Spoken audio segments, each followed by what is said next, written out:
अब बताओ, आपके रहते हुए छोटा भाई राज करे, क्या उचित है? नहीं,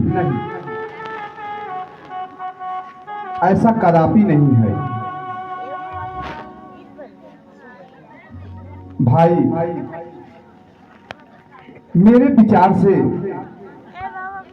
सदा सत्य कर्म करना चाहिए, सदा धर्म के रास्ते पर चलना चाहिए। हम अपने चारों भाइयों को पिता के वचन का पालन करना चाहिए। भैया ये बताओ, बड़े भाई के होते हुए छोटा भाई राज कर सकता है क्या? अगर करता है तो अधर्म कहलाता है। भैया, क्या मुझे अधर्म करने की आज्ञा देते हो? नहीं, मैं तुम्हें अधर्म करने की आज्ञा नहीं दूंगा।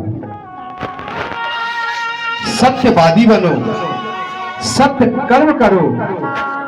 हे भरत, माता पिता की आज्ञा का पालन हो धर्म कहलाता है। यदि माता पिता की आज्ञा का पालन न हो तो अधर्म कहलाता है।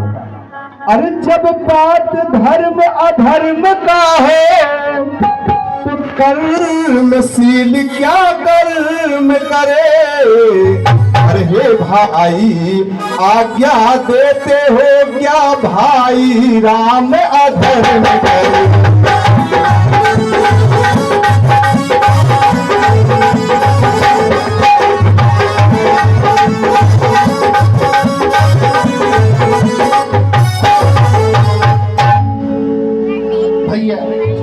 भैया आज्ञा दो, मुझे क्या करना है भैया? भारत, तुम्हारे प्रेम की जीत हुई और जीतने वाले नीचे नहीं बैठा करते मेरे भाई। जो राज तुम मुझे देने आए हो मैं उसे स्वीकार करता हूं, परंतु पिताजी का वचन झूठा ना हो, इसके लिए मेरे स्थान पर तुम राज्य संभालोगे। परंतु भैया, मैं अबोध बालक हूँ भैया, मुझसे राज का शासन नहीं होगा भैया, मुझसे राज का शासन नहीं होगा। भारत, सारे मंत्री, आर्य सुमंत, गुरुदेव और सारे मंत्री आपकी सहायता करेंगे। गुरुदेव की आज्ञा से कार्य करोगे, सारे काम सुगमता से बीतते जाएंगे और 14 वर्ष बाद आकर मैं अपना राज्य तुझसे वापस ले लूंगा। बड़े निर्मोही हो भैया, प्रेम का कोई मोल ही नहीं आता। प्रेम किए हो तो बिन मोल बिक जाओ। अच्छा, तो बिक जाता हूँ। शायद 14 वर्ष का बिछोही मेरे पापों का प्रायश्चित होगा।